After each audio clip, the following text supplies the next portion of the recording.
Hello ನನ್ನ ಮುದ್ದು ಕುಟುಂಬದವರೇ, ಎಲ್ಲರಿಗೂ ನಮಸ್ಕಾರ. ಇವತ್ತು ನಾನು ನಿಮಗೆ ತರಕಾರಿ ಪಲಾವು ಯಾವ ರೀತಿ ಮಾಡೋದಂತ ತೋರಿಸ್ಕೊಡ್ತಾ ಇದ್ದೀನಿ. ಇದು ಸ್ವಲ್ಪ ಡಿಫ್ರೆಂಟಾಗಿ ಮಾಡ್ತಾಯಿದ್ದೀನಿ. ನೋಡಿ, ಹೆಚ್ಚಿಟ್ಕೊಂಡಿದ್ದೀನಿ ಮಿಕ್ಸ್ ತರಕಾರಿ, ಹಾಗೆ ಸ್ವಲ್ಪ ಕ್ಯಾರೆಟ್ನ ತುರಿದಿಟ್ಕೊಂಡಿದ್ದೀನಿ. ಮೊದಲು ನಾನು ಒಂದು ಕುಕ್ಕರ್ಗೆ ಎಣ್ಣೆನ ಹಾಕ್ಕೊತಾ ಇದ್ದೀನಿ. ಸ್ವಲ್ಪ ಎಣ್ಣೆ ಕಾದ್ಮೇಲೆ ಸಾಸಿವೆನ ಆ್ಯಡ್ ಮಾಡ್ಕೊಳ್ಳಿ. ಸಾಸಿವೆ ಎಲ್ಲ ಚೆನ್ನಾಗಿ ಸಿಡಿಬೇಕು ಎಣ್ಣೆಯಲ್ಲಿ. ಸಾಸಿವೆ ಸಿಡಿದ ಮೇಲೆ ಹೆಚ್ಚಿಟ್ಕೊಂಡ್ರಂಥ ಈರುಳ್ಳಿನ ಹಾಕ್ಕೊತಾ ಇದ್ದೀನಿ. ಸ್ವಲ್ಪ ಈರುಳ್ಳಿನ ಜಾಸ್ತಿನೇ ಹಾಕ್ಕೊಳ್ಳಿ, ಚೆನ್ನಾಗಿರುತ್ತೆ. ಈಗ ಈರುಳ್ಳಿ ಚೆನ್ನಾಗಿ ಫ್ರೈ ಆದಮೇಲೆ ಕರಿಬೇವಿನ ಸೊಪ್ಪನ್ನು ಕೂಡ ಇದಕ್ಕೆ ಹಾಕ್ಕೊತಾ ಇದ್ದೀನಿ. ಹಾಕ್ಕೊಂಡು ಫ್ರೈ ಮಾಡ್ಕೊಳ್ಳಿ. ಮತ್ತು ಚಕ್ಕೆ, ಲವಂಗ ಎರಡನ್ನೂ ಹಾಕ್ಕೊತಾ ಇದ್ದೀನಿ. ಅದ್ರ ಜೊತೆಗೆ ಹಾಕ್ಕೊಂಡು ಫ್ರೈ ಮಾಡ್ಕೊಳ್ಳಿ. ನೋಡಿ, ಈ ರೀತಿ ಎಣ್ಣೆನಲ್ಲೇ ಫ್ರೈ ಆಗಬೇಕು. ಸ್ವಲ್ಪ ನಾನು ಸೋಂಪು ಕಾಳನ್ನು ಕೂಡ ಆ್ಯಡ್ ಮಾಡ್ಕೊತಾ ಇದ್ದೀನಿ. ಸೋಂಪು ಕಾಳು ಹಾಕೋದ್ರಿಂದ ಸ್ಮೆಲ್ ಕೂಡ ಚೆನ್ನಾಗಿರುತ್ತೆ. ಮತ್ತು ಈಗ ನಾನು ಈರುಳ್ಳೆಲ್ಲ ಫ್ರೈ ಆದಮೇಲೆ ಹೆಚ್ಚಿಟ್ಕೊಟ್ಟಿರೋಂಥ ಮಿಕ್ಸ್ ತರಕಾರಿನ ಹಾಕ್ಕೊತಾ ಇದ್ದೀನಿ. ಹಾಕ್ಕೊಂಡು ಎಣ್ಣೆನಲ್ಲೇ ಫ್ರೈ ಮಾಡ್ಕೊಳ್ಳಿ. ನೋಡಿ, ಎಣ್ಣೆನಲ್ಲೇ ಫ್ರೈ ಆಗಬೇಕು.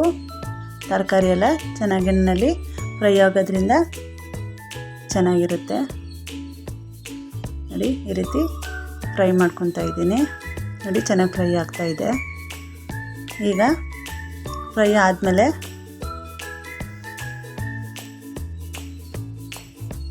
ಎಲ್ಲ ಬ್ರೌನ್ ಕಲರ್ ಬರಬೇಕು, ಅಲ್ಲಿವರೆಗೂ ಚೆನ್ನಾಗಿ ಫ್ರೈ ಮಾಡ್ಕೊತಾ ಇರಬೇಕು.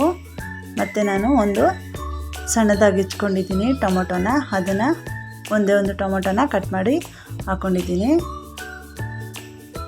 ನೋಡಿ, ಅದು ಕೂಡ ಎಣ್ಣೆನಲ್ಲೇ ಈ ರೀತಿ ಫ್ರೈ ಮಾಡಬೇಕು. ಈ ರೀತಿ ಒಂದಾದ್ಮೇಲೆ ಒಂದು ಈ ರೀತಿ ಮೆಥಡನ್ನ ಯೂಸ್ ಮಾಡಿ, ಚೆನ್ನಾಗಿರುತ್ತೆ. ಮತ್ತು ಟೊಮೊಟೊ ಹಾಕಿದ್ದೀನಲ್ಲ, ಈಗ ನಾನು ಉಪ್ಪನ್ನು ಆ್ಯಡ್ ಮಾಡ್ಕೊತಾ ಇದ್ದೀನಿ. ಈಗ ಟೊಮೊಟೊ ಉಪ್ಪು ಹಾಕಿರೋದ್ರಿಂದ ಬೇಗನೆ ಬೆಂದ್ಬಿಡುತ್ತೆ. ನೋಡಿ, ಈ ರೀತಿ ಫ್ರೈ ಮಾಡ್ಕೊತಾ ಇದ್ದೀನಿ. ಮತ್ತು ನಾನು ಸ್ವಲ್ಪ ಶುಂಠಿ ಮತ್ತು ಬೆಳ್ಳುಳ್ಳಿ ಪೇಸ್ಟನ್ನು ಮಾಡಿಟ್ಕೊಂಡಿದ್ದೀನಿ, ಅದನ್ನು ಕೂಡ ಇದಕ್ಕೆ ಹಾಕ್ಕೊಬೇಕು. ಹಾಕ್ಕೊಂಡು ಸ್ವಲ್ಪ ಹೊತ್ತು ಸ್ಮೆಲ್ ಹೋಗೋವರೆಗೂ ಚೆನ್ನಾಗಿ ಫ್ರೈ ಮಾಡ್ಕೊಳ್ಳಿ. ಹಸಿ ವಾಸನೆಲ್ಲ ಹೋಗಬೇಕು, ಅಲ್ಲಿವರೆಗೂ ಚೆನ್ನಾಗಿ ಫ್ರೈ ಆಗಬೇಕು. ಇಷ್ಟು ಫ್ರೈ ಆದಮೇಲೆ ಲಾಸ್ಟ್ನಲ್ಲಿ ತುರಿದಿಟ್ಕೊಂಡಿರೋಂಥ ಕ್ಯಾರೆಟನ್ನು ಹಾಕ್ಕೊಳ್ಳಿ. ಈ ರೀತಿ ತುರಿದುಬಿಟ್ಟು ಕ್ಯಾರೆಟ್ನ ಹಾಕ್ಕೊಂಡು ಮಾಡೋದ್ರಿಂದ ರೈಸು ಮಾಡಿದ್ಮೇಲೆ ಕಲರ್ಫುಲ್ಲಾಗಿ ಕಾಣಿಸುತ್ತೆ, ಹಾಗೆ ಟೇಸ್ಟ್ ಕೂಡ ತುಂಬಾ ಚೆನ್ನಾಗಿರುತ್ತೆ. ಮಕ್ಕಳು ಸ್ವಲ್ಪ ತರಕಾರಿಗಳನ್ನ ತಿನ್ನೋದಿಲ್ಲ, ಹಾಗಾಗಿ ನಾನು ಈ ರೀತಿ ಮಾಡಿ ತೋರಿಸ್ತಾ ಇದ್ದೀನಿ. ಈ ರೀತಿ ಮಾಡ್ಕೊಳ್ಳಿ, ಮಕ್ಕಳು ಕೂಡ ಆಗ ತರಕಾರಿ ಈ ರೀತಿ ಚೆನ್ನಾಗಿ ತಿನ್ನೋ ಥರ ಆಗುತ್ತೆ. ಮತ್ತು ಲಾಸ್ಟಲ್ಲಿ ನಾನು ಕೊತ್ತಂಬರಿ ಸೊಪ್ಪನ್ನು ಕೂಡ ಇದಕ್ಕೆ ಆ್ಯಡ್ ಮಾಡ್ಕೊಂಡಿದ್ದೀನಿ. ಮತ್ತು ಪುದೀನ ಸೊಪ್ಪನ್ನು ಕೂಡ ಹಾಕಿದ್ದೀನಿ. ಎರಡನ್ನೂ ಹಾಕ್ಕೊಂಡು ಎಣ್ಣೆನಲ್ಲೇ ಅದನ್ನು ಕೂಡ ಫ್ರೈ ಮಾಡಿದ್ದೀನಿ. ನೋಡಿ, ಈ ರೀತಿ ಫ್ರೈ ಮಾಡ್ಕೊಳ್ಳಿ. ಮತ್ತು ಸ್ವಲ್ಪ ಅರಿಶಿನ ಪೌಡರ್ನ ಹಾಕ್ಕೊತಾ ಇದ್ದೀನಿ. ಒಂದು ಸ್ವಲ್ಪ ಅಚ್ಚ ಖಾರದ ಪುಡಿ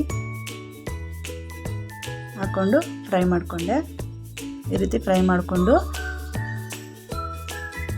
1 ಲೋಟ ಅಕ್ಕಿಗೆ 2 ಲೋಟ ನೀರನ್ನು ಹಾಕಬೇಕಾಗುತ್ತೆ. ನಾನೀಗ 1 ಲೋಟ ಅಕ್ಕಿಗೆ 2 ಲೋಟ ನೀರನ್ನು ಹಾಕ್ಕೊತಾ ಇದ್ದೀನಿ. ನಿಮಗೆ ಎಷ್ಟು ಬೇಕು ಅಷ್ಟು ಲೋಟ ಅಕ್ಕಿನ ಹಾಕ್ಕೊಂಡು ಸಮವಾಗಿ ನೀರನ್ನು ಹಾಕ್ಕೊಬೇಕಾಗುತ್ತೆ.